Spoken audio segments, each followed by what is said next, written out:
দেশে 5ই আগস্ট একটা elite settlement হয়েছে রাজনৈতিক দল আর সুশীলদের এজেন্ট আসিফ নজরুলের মধ্যে। আসিফ নজরুল 3 জন ছাত্রকে সমন্বয়ক বানায় বঙ্গভবনে যায় ঘুটুটা শুরু করে। ওই জায়গা থেকেই এই বিপ্লবের সারা। আমার কাছ থেকে শোনার দরকার নাই, এই হান্নানের কাছে শোনেন, সমন্বয়ক হান্নানের কাছে। সবচেয়ে ভয়ঙ্কর বিষয় হচ্ছে সেই মিটিং এ মানে হচ্ছে সেখান থেকে বের হয়ে বঙ্গভবনে যে মিটিংটা হয়েছে 3 জনকে নিয়ে যাওয়া হয়েছে ছাত্র প্রতিনিধি বানিয়ে, যারা বৈষম্যবিরোধী ছাত্র আন্দোলনের সমন্বয়কদের কেউ ছিল না। এইভাবেই সেখানে গভর্নমেন্ট ফরমেশনের একটা চেষ্টা চালানো হয়েছে। আপনি কি ফাইন্ড আউট করতে পেরেছেন যে কারা? আমি এখানে আর বেশি কিছু বলতে চাচ্ছি না, জাস্ট এতটুকু বলতে চাচ্ছি। হান্নান নাম বলে নাই যে কে নিয়ে গেছে 3 জন সমন্বয়ককে বানায়, কিন্তু আমরা তো জানি রাজনৈতিক দল আর ক্যান্টনমেন্ট থেকে পানি পড়া নিয়ে আসিফ নজরুল বঙ্গভবনে ঘটনা শুরু করে। আমি তাহলে প্রথম রেড ফ্ল্যাগ তুলেছিলাম আসিফ নজরুলের বিরুদ্ধে। আসিফ নজরুল যেদিন ক্ষমতা হারাবে সেদিন সে বিপ্লবের বিশ্বাসঘাতক আর হন্তারক হিসেবে সমাজে ঘৃণিত হবে। মিলাই নিয়ে না আপনারা, আপনাদের মনে আছে ওই কইছিল যদি মিনিস্টার হইতো সারা জীবন দিয়া কাম করতো। যাই হোক, আজকে আসিফ নজরুল কইছে ওই 100 দিন কি কি ফেলাইছে সেটা সে কইছে, সে নিজের 10-এর মধ্যে সাইড দিছে। তাও আসেন 19টি থেকে দেখি ওই কি কামটা করিছে সেটা দেখি না। আমি এটা করে কাজ দেখাবো আর দেখবো এটা আসলে মন্ত্রণালয়ের কাজ কিনা, আর এই কাজ করতে কত সময় লাগবে। ওই 1 নাম্বার কইছে জুলাই বিপ্লবের সময় আন্দোলনকারীর বিরুদ্ধে দায়ের করা প্রায় সব মামলা ফৌজদারি মামলা প্রত্যাহার করা হয়েছে। গত 1 জুলাই থেকে 5 আগস্ট পর্যন্ত 2024 পর্যন্ত ছাত্র জনতার গণ আন্দোলন দমনে দায়েরকৃত প্রায় সকল ফৌজদারি মামলা প্রত্যাহার করা হয়েছে। ভালো কথা। তো এই কাজ করতে কত টাইম লাগে? মামলা কে করেছে? পুলিশ করেছে তো, তাই না? আইন মন্ত্রণালয় তো করেনি। লিস্ট কার কাছে আছে? পুলিশের কাছে আছে, স্বরাষ্ট্র মন্ত্রণালয়ের কাছে আছে, তাই না? পুলিশের কাছ থেকে তালিকা আসবে, দেখে দিবে কে? স্বরাষ্ট্র মন্ত্রণালয় দেখে দিবে। আর আইন মন্ত্রণালয়ের একটা সার্কুলার দিতে হবে এই লিস্ট ধইরা। এটা একটা এফিশিয়েন্ট অর্গানাইজেশনের একজন মানুষের বড় জোর একদিনের কাজ, একজন মানুষের একদিনের কাজ ম্যাক্সিমাম। আচ্ছা, কি করেছে 2 নাম্বার কাজ? নিয়োগ এবং নিয়োগের সহায়তা। নিয়োগ সহায়তা বা নিয়োগের ক্ষেত্রে যে কাজগুলো করেছে একটু বলি। একটা হচ্ছে বাংলাদেশের প্রধান বিচারপতি সহ আপিল বিভাগে 5 জন বিচারপতি, হাইকোর্ট বিভাগে 23 জন বিচারপতি এবং অধস্তন আদালতে 109 জন বিচারক নিয়োগে সাচিবিক সহায়তা দেওয়া হয়েছে। বাংলাদেশের 61 জেলায় ইতিমধ্যে 4300 জন আইন কর্মকর্তা নিয়োগ প্রদান করা হয়েছে। কি কি নিয়োগ করছে? প্রধান বিচারপতি নিয়োগ করছে, আপিল বিভাগের 5 জন, হাইকোর্ট বিভাগের 23 জন বিচারপতি এবং অধস্তন আদালতে 109 জন বিচারক নিয়োগ করছে। উপরে এগুলো নিজে করছে, আর নিচে যে অধস্তন আদালত সেখানে 109 জন বিচারক নিয়োগ কি করছে? সাচিবিক সহায়তা দিছে। তার মানে সেক্রেটারিয়াল সার্ভিসের কি বাংলায় ক্লার্কের কাজ, কেরানির কাজ করে দিছে। মানে এই কথাটা বারবার বলছে, সাচিবিক সহায়তা মানে সেক্রেটারির কাজ। ব্যুরোক্রেসিকে সে সেক্রেটারিয়াল সার্ভিসে নামাইছে, বুঝেছেন? ব্যুরোক্রেসি কাজ কি রে বালছুন? সেক্রেটারি সার্ভিস দেওয়া। এটা মন্ত্রণালয়ের প্রাইমারি ফাংশন কি জানা আছে আসিফ নজরুল? জানা নাই, আমি শিওর। কি কাজ করিছে, কি বাল ফেলাইছে ওটা দেখাইতে হবে। সে প্রাইমারি ফাংশন সে কোনটা কোনটা করিছে, প্রাইমারি ফাংশন দিয়ে বুঝাইতে হবে। তো প্রাইমারি ফাংশন কি একটা মন্ত্রণালয়ের? 3টা: পলিসি মেকিং, গভর্নেন্স এবং অ্যাডমিনিস্ট্রেশন। সাচিবিক ফাংশন না, সাচিবিক সহায়তা দেওয়া না। আচ্ছা আসেন তারপরে দেখি। বাংলাদেশের 61 জেলায় ইতিমধ্যে 4300 জন আইন কর্মকর্তা নিয়োগ প্রদান করা হয়েছে। আমরা ক্ষেত্র বিশেষে আমাদের কোনো কর্মকর্তা রাত 9টা-10টা পর্যন্ত কাজ করেছে। আমরা মাঝে মাঝে শুক্রবার অফিস করেছি, আমরা মাঝে মাঝে শনিবার অফিস করেছি। আমি আমার আইন মন্ত্রণালয়ের যত কর্মকর্তা আছেন তাদের প্রতি সবার প্রতি ধন্যবাদ জানাচ্ছি। একটা অসম্ভব কর্মযজ্ঞ সম্পাদন করা হয়েছে। বাংলাদেশের ইতিহাসে এত বেশি সংখ্যক নিয়োগ একটা মন্ত্রণালয় থেকে হয়েছে আমার ধারণা আর কোনো নজির নাই। এবং আমাদের কর্মকর্তারা প্রচন্ড পরিশ্রম করেছে। প্রায় 90,000 থেকে 1 লক্ষ আবেদনকে স্ক্রুটিনি করে 4300 জন আইন কর্মকর্তাকে নিয়োগ প্রদান করা হয়েছে গত 3 মাসের মধ্যে। বাংলাদেশের 61 জেলায় ইতিমধ্যে 4300 জন আইন কর্মকর্তাকে নিয়োগ প্রদান করা হয়েছে। এবং কইছে এটি করতে যে একেবারে সে হয়রান হয়ে গেছে, শুক্রবারে কাজ করতে হয়েছে, রাত্রি 9টা পর্যন্ত কাজ করতে হয়েছে। এবং এটা আইন মন্ত্রণালয়ে নিয়োগটা দিছে। 90,000 থেকে 1 লক্ষ আবেদনকে পর্যবেক্ষণ করে নিয়োগটা দিছে। এটা 3 মাস লাগিছে। এটা কি মেলা বড় কাজ? নিয়োগ দেওয়া কি মন্ত্রণালয়ের কাজ নাকি রে বালছিন? কেঙ্গা করে নিয়োগ করতে হয় এটা জিনিসটাই তো জানিস না, ম্যানেজমেন্টে জিরো স্কিল, কিছুই জানে না, বুঝেছেন? দেখেছেন আমি ক্যান্ডিডেটের কি কোয়ালিফিকেশন চাইতেছি সেটা ঠিক করে এটা আউটসোর্স করে দিলেই হয়। বাংলাদেশে মেলা এইচআর কনসালটেন্সি হাউস আছে, ব্রাইট পোলাপান কাজ করে, নাম কইয়া দেব? নাম আর কইলাম না, থাক, আবার ক্যাম্পেইন হয়ে যাবে। কিন্তু এইচআর কনসালটেন্সি আছে অনেক অনেক, একটা দুইটা না, মেলা। ওদের কাছ থেকে একটা প্রপোজাল নেওয়া যাইতো, কে কত টাকা নিবে। আমি আমার ব্যুরোক্রেসিকে আমি কেন এই রিক্রুটমেন্ট নিয়োগে কাজে লাগাবো? এটা কি ব্যুরোক্রেসির কাজ নাকি? এবং আপনারা ব্যুরোক্রেটরা, আমরা আপনারাও হয়েছেন মাল এক একটা, হাসিনা বানাইছে, আপনারা কইবার পারেন না যে এটা ব্যুরোক্রেসির কাজ না? জানেনও না তো। 5 নাম্বার, বর্ডার গার্ড বিস্ফোরক মামলার জন্য 20 জন পাবলিক প্রসিকিউটর নিয়োগ দেওয়া হয়েছে, ভালো কাজ, ঠিক আছে, এটা মন্ত্রণালয়ের কাজ। বর্ডার গার্ড বাংলাদেশে বিস্ফোরক মামলা পরিচালনার জন্য 20 জন স্পেশাল পাবলিক প্রসিকিউটরকে নিয়োগ দেওয়া হয়েছে। কয়দিন সময় লাগে? ধরলাম মেলা বড় জোর একজন মানুষের 1 সপ্তাহের কাজ। 6 নাম্বার, আন্তর্জাতিক অপরাধ ট্রাইব্যুনাল পুনর্গঠন করা হয়েছে। আন্তর্জাতিক অপরাধ ট্রাইব্যুনাল পুনর্গঠন করেছি আমরা, এটা আপনারা জানেন, এটা আমাদের অন্যতম প্রধান এজেন্ডা ছিল। এরপর চিফ প্রসিকিউটর সহ 11 জন প্রসিকিউটরকে নিয়োগ প্রদান করা হয়েছে। এটা একটা সলিড কাজ, এটা মন্ত্রণালয়ের কাজ। একজন ভালো চিফ প্রসিকিউটর নিয়োগ দেওয়া হয়েছে, এটাও একটা প্রশংসাযোগ্য কাজ হয়েছে। তবে নষ্ট করেও না, দিনে 2বার করলে সঠিক টাইম দেয়। যাই হোক, তারপরে কি 7 নাম্বার কইছে যে স্পেশাল প্রসিকিউটরাল অ্যাডভাইজার হিসেবে বিদেশি এবং দেশি বিশেষজ্ঞ পর্যায়ে আইনজীবীরা নিয়োগপ্রাপ্ত হচ্ছেন। স্পেশাল প্রসিকিউটরাল অ্যাডভাইজার হিসাবে বিদেশি এবং দেশি বিশেষজ্ঞ পর্যায়ের আইনজীবীরা নিয়োগ প্রাপ্ত হচ্ছেন। বিদেশি যিনি আছেন ওনার নিয়োগপত্র সম্পন্ন হয়েছে আজকে, আপনারা 2-1 দিনের মধ্যে জানবেন। দেশি যিনি আছেন আইন বিশেষজ্ঞ, ওনার একটা প্রসেসের মধ্যে রয়েছে, আশা করি এই সপ্তাহের মধ্যে এটা হয়ে যাবে। কজন দিচ্ছেন এটা বলতে হবে তো। বিদেশি যিনি আছেন নিয়োগপত্র সম্পূর্ণ হয়েছে আজকে, বিশাল কাজ করে দিতে, এটা অ্যাপয়েন্টমেন্ট লেটার তৈরি করেছে, বিশাল কাজ। ওরে বাপরে, আবার করছি আমি, এটা করেছি। দেশে যিনি আছেন ওনারটা এই সপ্তাহের মধ্যে হয়ে যাবে। ওরে বাবা, 1 সপ্তাহ লাগবে এটা অ্যাপয়েন্টমেন্ট লেটার তৈরি করতে, বুঝেছেন তো? কারণ তালে বর, তার মানে 2 জন নিয়োগ দিছে, বুঝছাও? একজন বিদেশ থেকে, একজন দেশ থেকে, এই 2টা নিয়োগ দিতে তারা হয়রান হয়ে গেছে আর কি।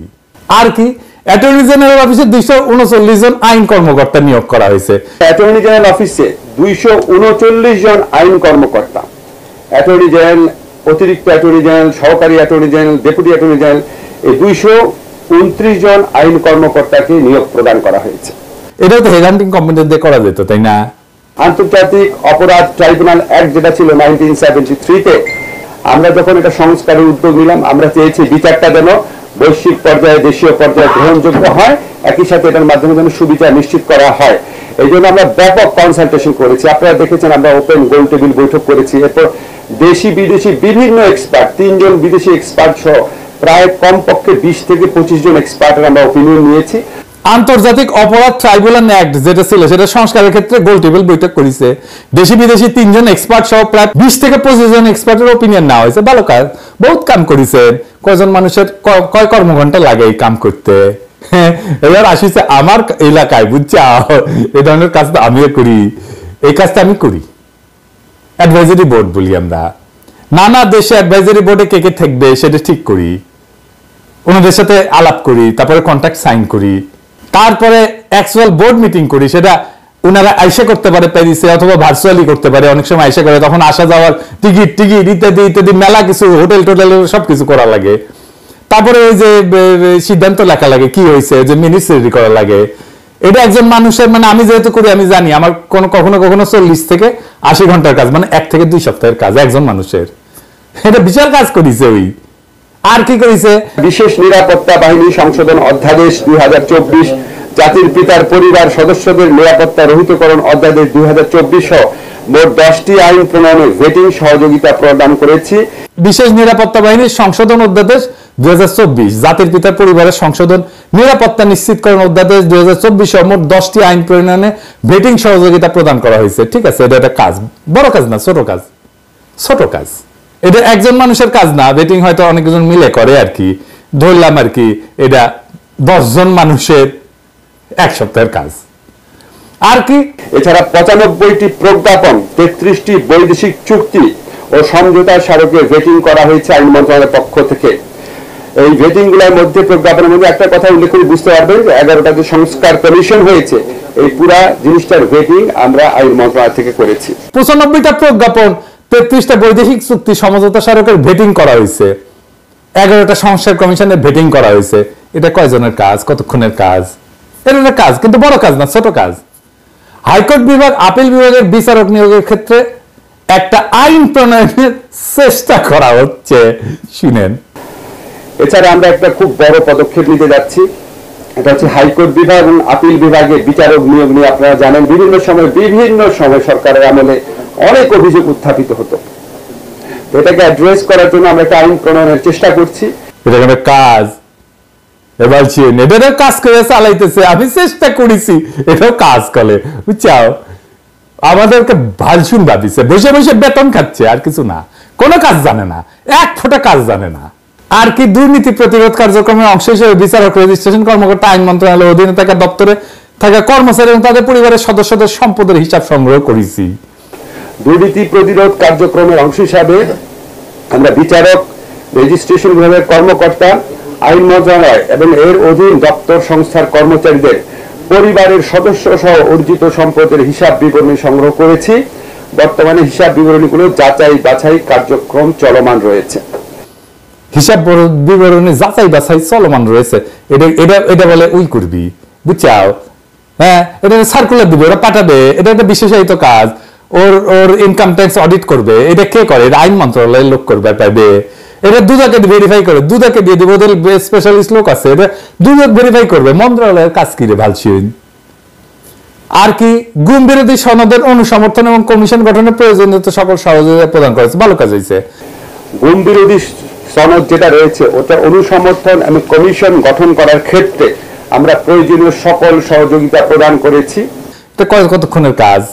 হ্যাঁ, এক সপ্তাহের কাজ, একজন মানুষের কাজ। আর কি গুম হওয়া ব্যক্তিদের সন্ধান, গুমে জড়িত ব্যক্তিদের বিরুদ্ধে আইনগত ব্যবস্থা নেওয়ার ক্ষেত্রে সুপারিশ প্রণয়নের জন্য যে তদন্ত কমিশন এসে তার কাঠামো আইন মন্ত্রণালয় থেকে প্রস্তুত করেছে, ভালো হয়েছে। আর গুম হওয়া ব্যক্তিদের সন্ধান এবং গুমে জড়িত ব্যক্তিদের বিরুদ্ধে আইনগত ব্যবস্থা গ্রহণের সুপারিশ প্রণয়নের জন্য যেহেতু তদন্ত কমিশন হয়েছে, এই তদন্ত কমিশনের যে এনাবেলিং যে লটা সেটা সম্পূর্ণভাবে আমরা আইন মন্ত্রণালয়ের পক্ষ থেকে প্রিপেয়ার করেছি এবং এই কমিশনকে আমরা সাচিবিক সহযোগিতাও প্রদান করছি আইন মন্ত্রণালয়ের পক্ষ থেকে। এটা বড় কাজ, ছোট কাজ না, এটা বড় কাজ। এটা কিন্তু বড় কাজ, কতক্ষণের কাজ। এবং এই কমিশনকে আমরা সাচিবিক সহযোগিতা প্রদান করা হচ্ছে। আবার এসে সাচিবিক সহযোগিতা দিবে না মন্ত্রণালয়, এটা বলে দিলাম, এটা মন্ত্রণালয়ের কাজ না। আর কি সংস্কার কমিশনের গঠিত বিচার বিভাগের সংস্কার কমিশনকে সহযোগিতা করা হচ্ছে যাতে করে কার্যকর রিপোর্ট পাওয়া যায়।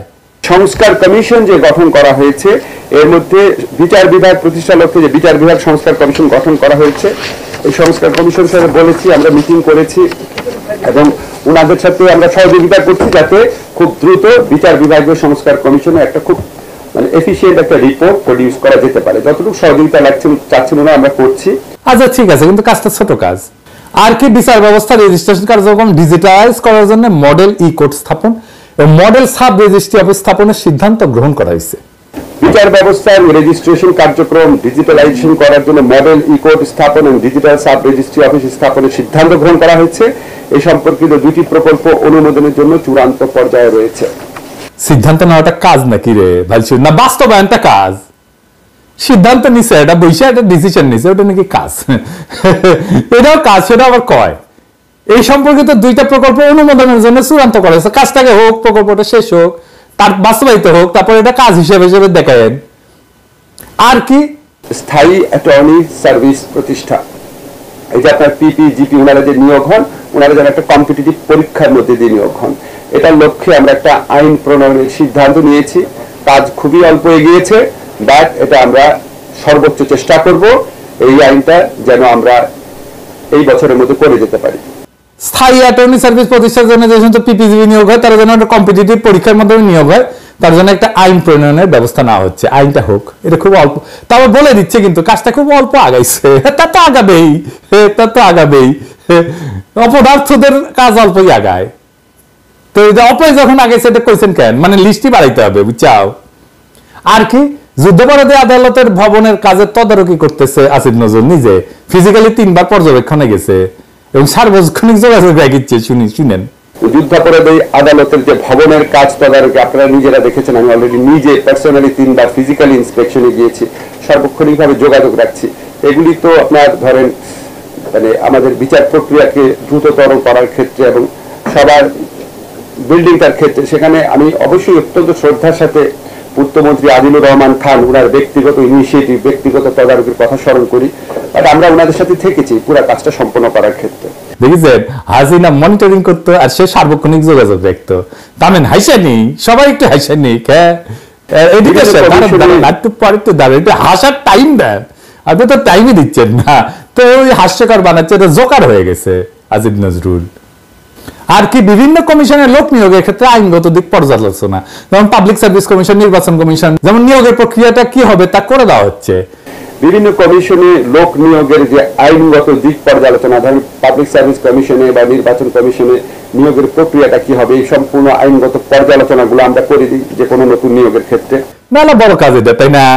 হ্যাঁ, আর কি 23 নম্বর জুলাই শহীদ ফাউন্ডেশনে গঠনতান্ত্রিক দলিল প্রণয়নের কাজ করে দেওয়া হয়েছে। জুলাই শহীদ ফাউন্ডেশনের গঠনতান্ত্রিক যে দলিল সেটা আমরা প্রণয়ন করে দিয়েছি জুলাইয়ের স্পিরিটকে ধরে রাখার জন্য। জুলাই গণঅভ্যুত্থানে আমাদের ছাত্র জনতা যারা নিহত হয়েছেন, যারা আহত হয়েছেন, ওনাদের স্পিরিটকে ধারণ করার জন্য এই জুলাই ফাউন্ডেশন গঠন করা হয়েছে এবং ওনাদেরকে যারা চিকিৎসা সহযোগিতা দেওয়ার জন্য এবং আর্থিক আপনার ক্ষতিপূরণের মতোই ওনাদের যে লস হয়েছে এটা তো ক্ষতিপূরণ দিয়ে হবে না, এটা পুরা প্রক্রিয়াটা দেখাশোনা করছে জুলাই শহীদ ফাউন্ডেশন। এটা দলিল আমরা প্রয়োগ করে দিয়েছি, এরকম আরো অনেক কিছু কাজ আছে। কেন করে করেছে? তো এটা তো একটা ল ফার্মের কাজ, এটা ল ফার্মে দিবেন আপনি, ল ফার্ম আপনাকে দিবে, আপনি ভেটিং করে দিবেন ঠিক আছে কিনা, তাইলে তো হইলো। প্রফেসর ইউনূস আপনি দেখেন, আপনারাও দেখেন, এটা পুরা মন্ত্রণালয় বৈশাখী বাল ফেলাইছে ওই আপনার উপদেষ্টা সবাই। প্রিয় দর্শক শ্রোতা, ইতিমধ্যে মামলার জট খুলছে তারেক রহমানের, এমনটাই বলছেন নয়া দিগন্ত। আসলে কতটুকু সত্য আমরা এই বিষয়টি জানি না, চলুন দেখি কি বলছেন। 80 মামলার 30টি থেকে অব্যাহতি দেশে আসার সিদ্ধান্ত নেবেন যথাসময়ে তারেক রহমান। আওয়ামী লীগ সরকারের গত 15 বছরে 21 আগস্ট গ্রেনেড হামলা মামলায় যাবজ্জীবন কারাদণ্ড, জিয়া অরফানেজ ট্রাস্ট মামলায় 10 বছর সাজা, জ্ঞাত আয় বহির্ভূত সম্পদ অর্জন ও অর্থ পাচার মামলাসহ 5টি মামলায় বিএনপির ভারপ্রাপ্ত চেয়ারম্যান তারেক রহমানকে সাজা দেওয়া হয়। আওয়ামী লীগপন্থী আইনজীবীদের আবেদনে দেশের সব গণমাধ্যমে তার বক্তব্য প্রচার ও প্রকাশ নিষিদ্ধ করে হাইকোর্টের একটি ডিভিশন বেঞ্চ। এছাড়া তার বিরুদ্ধে 111-এর পর সেনা সমর্থিত তত্ত্বাবধায়ক সরকারের সময় এবং পরবর্তীতে শেখ হাসিনা সরকারের সময় দেশের বিভিন্ন স্থানে আরও প্রায় 80টি মামলা দায়ের করা হয়। তবে গত 5 আগস্ট ছাত্র জনতার গণ অভ্যুত্থানে প্রধানমন্ত্রী শেখ হাসিনা পদত্যাগ করে দেশ ছাড়ার পর তারেক রহমানের বিরুদ্ধে দায়ের করা মামলার জট খুলতে শুরু করেছে। এর মধ্যে মানহানি ও রাষ্ট্রদ্রোহের অভিযোগ করা 30 থেকে 35টি মামলা আদালতের মাধ্যমে খারিজ বা বাতিল করা হয়েছে বলে বিএনপির আইন সম্পাদক ব্যারিস্টার কায়সার কামাল জানিয়েছেন। তিনি বলেন, তারেক রহমান আইন, আদালত ও সংবিধানের প্রতি শ্রদ্ধাশীল। যথাযথ আইনি প্রক্রিয়ার মাধ্যমে ওনার মামলাগুলো নিষ্পত্তি করার প্রচেষ্টা চলছে। তিনি বলেন, গণ অভ্যুত্থানের স্বৈরশাসক হাসিনা পালিয়ে যাওয়ার পর দেশের সব রাজনৈতিক দলের সমর্থনে একটি অন্তর্বর্তী সরকার কায়েম হয়েছে। সেই সরকার আইনের শাসনের ন্যায় বিচার প্রতিষ্ঠা করবে। আইনগত পদক্ষেপের মাধ্যমে তারেক রহমান তার বিরুদ্ধে করা মামলাগুলো আইনি প্রতিক্রিয়া মোকাবেলা করেন। তারেক রহমান দেশে ফেরার বিষয়ে বিএনপির আইন সম্পাদক বলেন, তারেক রহমানও দেশের নাগরিক। অন্যান্য নাগরিকদের মতো যে কোনো সময় তার দেশে আসার সাংবিধানিক আইনগত অধিকার রয়েছে। তিনি বলেন, গত 15 বছর ফ্যাসিস্ট রেজিমের বিরুদ্ধে আন্দোলন নেতৃত্ব দানকারী দল বিএনপির ভারপ্রাপ্ত চেয়ারম্যান হিসাবে দেশের মানুষের প্রত্যাশা এবং দলীয় নেতাকর্মীদের আবেগ ভালোবাসার প্রতি সম্মান দেখিয়ে তিনি যথাসময়ে দেশে আসার বিষয়ে সিদ্ধান্ত নেবেন।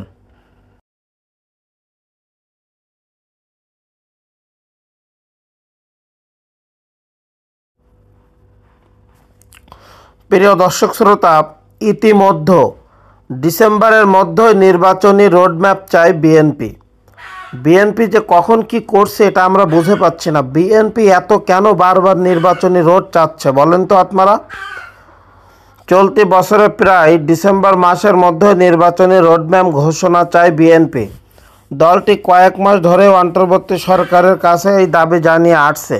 বিরোধী অধিকাংশ রাজনৈতিক দলের একই দাবি, কিন্তু সরকারের পক্ষ থেকে এখনও এ ব্যাপারে স্পষ্ট করে কোনো বক্তব্য দেওয়া হয়নি।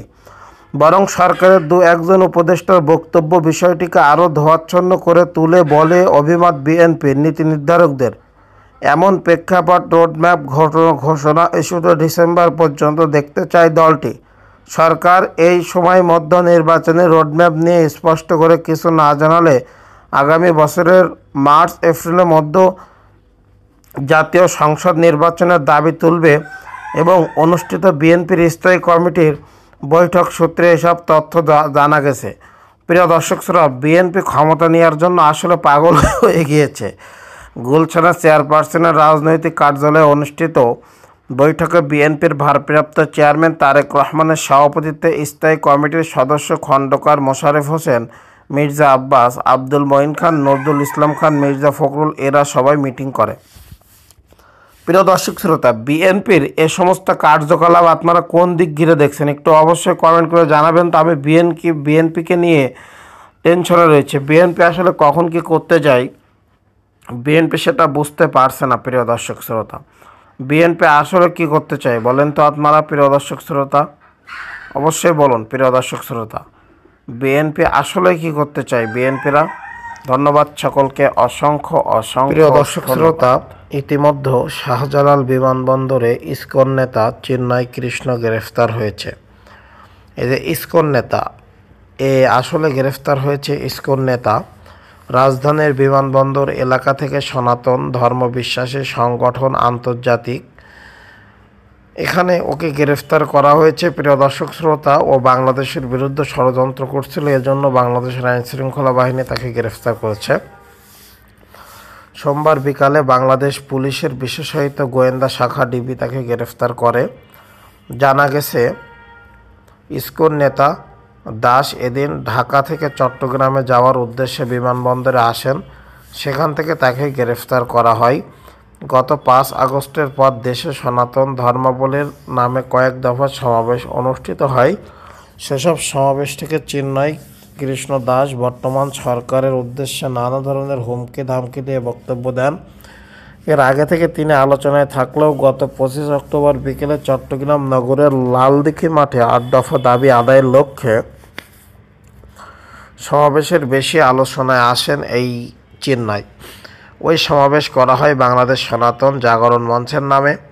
সমাবেশে এই চিন্ময় কৃষ্ণ দাসই বাংলাদেশের হিন্দুদের মন্দিরে হামলা ও বাড়িঘরে লুটপাট সহ নানা অভিযোগ করেন, কিন্তু এরাই কিন্তু এগুলো করেছে। অথচই তার বিরুদ্ধে দেশে সাম্প্রদায়িক সম্প্রীতি নষ্ট করার অভিযোগ রয়েছে। বিভিন্ন সময় তিনি উস্কানিমূলক বক্তব্য দিয়ে থাকেন। এই যে চিন্ময় কৃষ্ণ দাস আলোচিত হিন্দু সংগঠন ইসকনের অন্যতম সংগঠক, তিনি সনাতন জাগরণ মঞ্চের মুখপাত্র হিসেবেও দায়িত্ব পালন করেছেন। সনাতন ধর্মাবলম্বীদের কাছে তিনি চিন্ময় নামে পরিচিত। চিন্ময় কৃষ্ণ দাস বক্ষচারী, বাংলাদেশ সনাতন জাগরণ মঞ্চের মুখপাত্র। প্রিয় দর্শক শ্রোতা, এই